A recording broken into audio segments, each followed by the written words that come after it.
I want to use this opportunity to greet all listeners of Focus FM 94.3.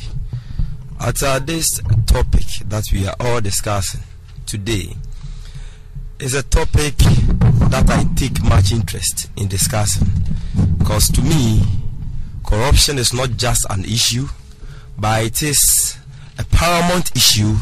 It is an important issue, and so far as we want to progress as a nation and as a state, I think it is incumbent on each and every one of us to help fight this canker.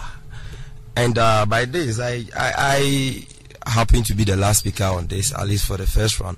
So I will just tie it up the ways which I think we can all help curb corruption. Okay, carry on.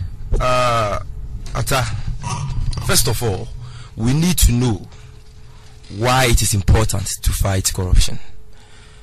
What happens in this country, Ghana, is that we all pay taxes. The Cairo man pays taxes. The teacher, the nurses, the doctors, laborers.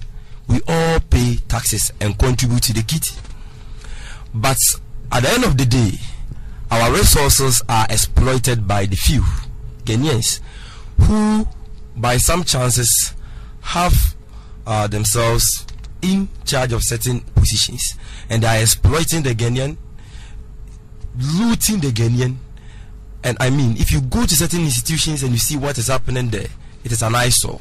So for us to go on, now we are complaining that VRA is indebted, ECG is indebted, other state institutions are indebted.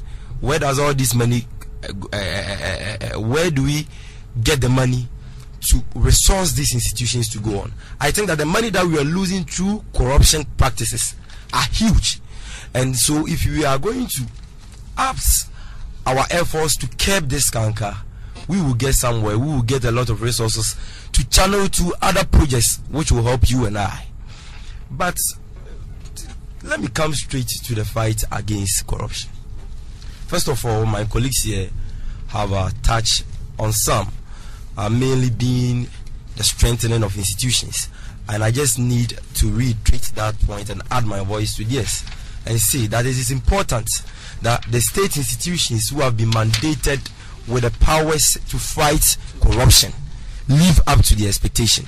By this, let me go into the specifics and talk about specifically some institutions. Talking about the arms of government, look at Parliament, as PCRP was saying.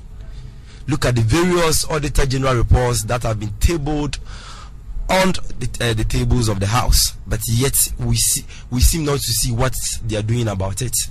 You see, so there is no supervision, and in fact, those who crafted the Constitution made it like they instituted certain checks and balances into the Constitution, where one arm of government checks the other checks the other, and our Parliament is not doing that. And as part of these, we have increasing, if I may put it, situations of some of these cases.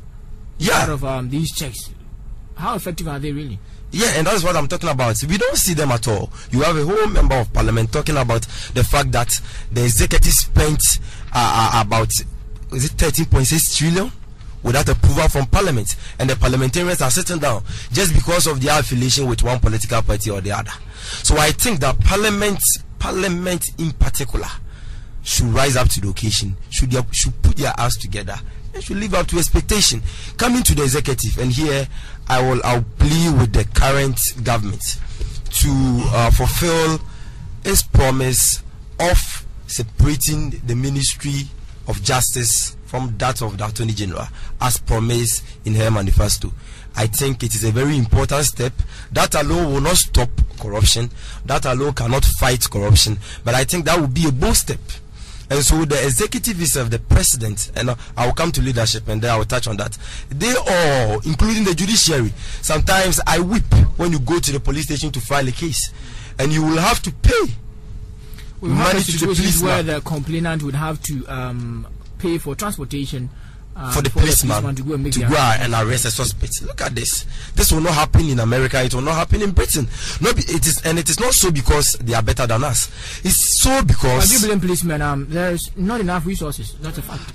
Yesterday, I think my brother here to made that point, but I take a strong exception to that, because if you should, I can't accept that logic that because you are not being catered for properly, you should indulge in corruption practices. I think corruption is bad and it cannot be justified by any means. Whether you are giving the right remunerations or not, I think you still owe the people of Ghana an obligation not to corrupt yourself. And if you think that the remunerations being given you are inadequate, I think there are ways of addressing it. But let me go into this important one. I think it's very important, and I think here it will stem a lot of controversy, because I don't see how. I think that a lot of politics or a lot of politicians are engaged in these more practices and malfeasances. And I hold the view, as I was telling my brother Rashid yesterday, that corruption itself is a political topic. To treat it, you need the political will and you need the political power. And so I see no reason why I don't see how I can discuss this story extensively without talking about our political parties and what they all have been contributing to the fight of corruption.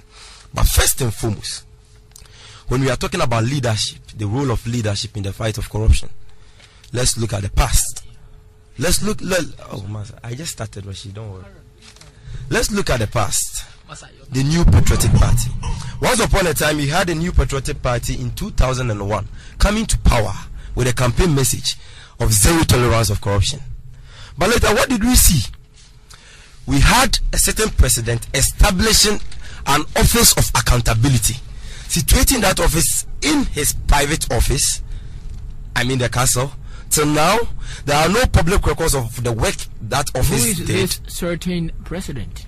I'm talking about His Excellency, former President John Ajikun Kufuor. He formed the Office of Accountability at Castle. And to date, we don't know what they did. And I'm saying this against the backdrop that we had a lot of corruption in his government. And I will come to that. Okay. Apart from that, you have less than 1 minute.